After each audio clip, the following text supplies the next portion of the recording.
Hello and welcome to Daily Reflection with Aneel. Today is the 3rd of December 2020. We're going to reflect on Matthew 7:21 and 24 to 27. Listen. Jesus said, "Not everyone who says to me, 'Lord, Lord,' will enter the kingdom of heaven, but only the one who does the will of my Father in heaven. Everyone then who hears these words of mine and acts on them will be like a wise man who built his house on rock. The rain fell, the floods came, and the winds blew and beat on that house, but it did not fall because it had been founded on rock. And everyone who hears these words of mine and does not act on them will be like a foolish man who built his house on sand.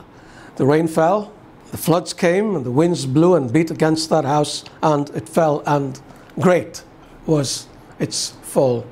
The Gospel of the Lord.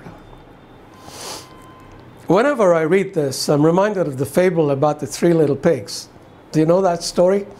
3 pigs built houses for themselves.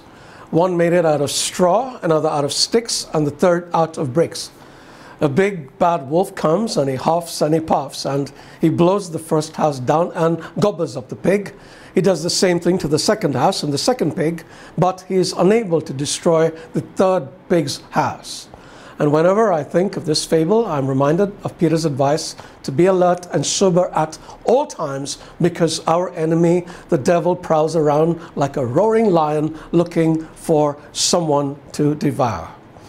I imagine the devil to be like the big bad wolf, huffing and puffing, trying to blow our houses down.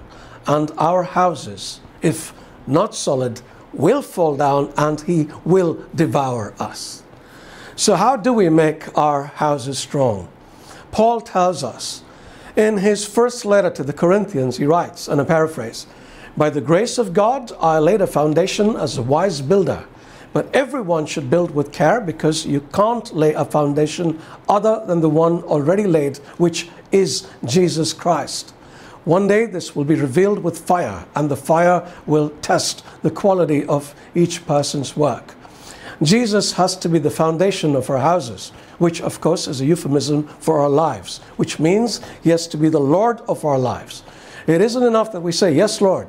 We have to do what he asks us to do. But unfortunately, we tend to be very selective about what we do, don't we? If it suits us, we're only too happy to do what he asks us to do. But if it doesn't, Jesus could take a hike.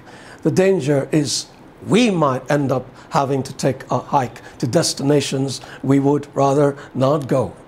As Jesus says, "Not everyone who says to me, 'Lord, Lord,' will enter the kingdom of heaven, but only the one who does the will of my Father in heaven."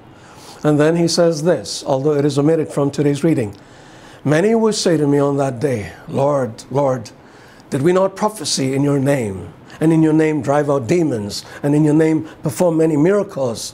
Then I will tell them plainly, 'I never knew you. Away from me, you evildoers.'" The wolf is at the door. How strong is your house? God bless you.